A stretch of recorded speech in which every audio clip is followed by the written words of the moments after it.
Chapter 4. Sorting materials into groups. Let's begin. Have you noticed and asked yourself why a grocer usually keeps all types of pulses at one place, all types of biscuits together in one corner? Have you ever wondered how the school librarian finds a particular book immediately though there are hundreds of books on different subjects in the library?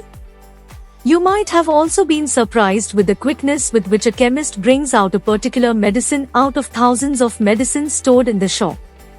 What will happen if the chemist places all medicines at one corner or the shopkeeper keeps biscuits, soaps, pulses, shampoos, oils, etc. all at one place? In this chapter, you will learn and understand that this is primarily done in order to locate a particular object with ease and convenience. You will also learn why do we need to sort the things, and you will also understand that objects and materials can be grouped together on the basis of similarities and differences in their properties. Objects around us. In our daily life, we come across objects of different shapes, colors and uses. We see some objects are hard, some are soft. We also found objects of different color, shape and size around us. Different objects are made up of one or more materials such as paper, glass, plastic, cloth, wood, metal, mud, soil, cotton, etc. Material is the matter from which something can be made. An object is made by using a number of materials. For example, the pencil that you use is made up of wood, body of the pencil, and graphite, lead of the pencil. Materials can be natural or man-made. The materials that occur in nature are called naturally occurring materials. For example, cotton, wood, silk, jute, all kinds of cereals, pulses, vegetables and fruits, etc. are naturally occurring materials. The materials which do not occur in nature but are made by man are called man-made materials. For example, plastics, glass, nylon, steel, ceramics, soaps, etc. are man-made materials. Grouping of materials. Different materials have different properties. Many objects differing in usage can be made from the same material. There are so many ways to group objects. Placing or sorting similar objects together is called grouping. Advantage of grouping. While grouping, similar materials are placed together.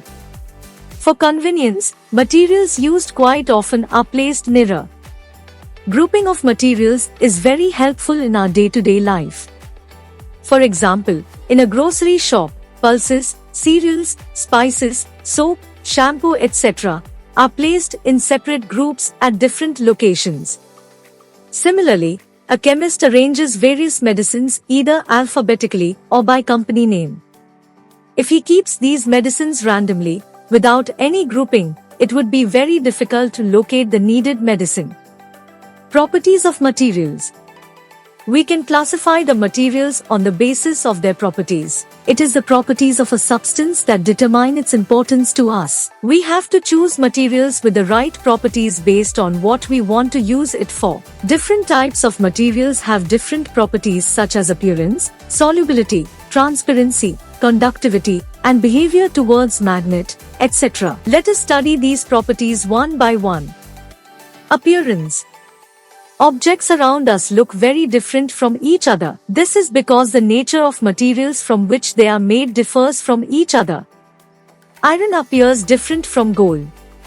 But at the same time, if you look at metals carefully such as iron, silver, gold, aluminium, they have a common property, that is, they all shine. The shine of the material is known as luster. Materials that have shine on them are called lustrous materials. The luster also determines the economic value of a substance. Metals are lustrous. This property of metals is widely used for making jewelry and other decorative articles, for example gold, silver, copper. Metals like iron often lose shine and appear dull when exposed to air and moisture for a long period of time. Metals are lustrous, while non-metals have no shine or luster. They are known as non-lustrous objects such as wood, coal and rubber. Texture. Have you ever touched the petals of a flower? Or have you ever moved your hand over the surface of clean window pane? What did you feel? You feel that the petals of the flower and window pane are smooth. On the other hand, if you move your hand on a stone, you will feel that it is rough. So, objects are also classified on the basis of their texture. Hardness. Hardness and softness is another property which helps us to classify the materials into different groups. Materials that cannot be compressed or scratched easily are called hard materials such as iron and copper. The materials which can be compressed or scratched easily are called soft materials such as cotton and sponge. Solubility. Some substances dissolve completely in water whereas some do not dissolve at all. Such substances are called soluble substances, and this property is called solubility. On the other hand, if a substance does not dissolve in water, it is called an insoluble substance. Solids. Quite a large number of solids are insoluble in water. For example, metals, stones, wood, mud, etc. are insoluble in water. However, some solids such as sugar, common salt and certain salts of metals are soluble in water. Liquids. Most of the liquids are soluble in water. Such liquids are called miscible liquids. Examples: alcohol, vinegar and lemon juice, etc. The liquids like oils are insoluble in water. These are called immiscible liquids. Gases. Most of the gases are insoluble in water. For example, nitrogen, hydrogen and methane are insoluble in water. However, some gases are soluble in water such as oxygen. Oxygen gas is slightly soluble in water. Oxygen gas dissolved in water which enables the fish and other aquatic animals to breathe with the help of their gills.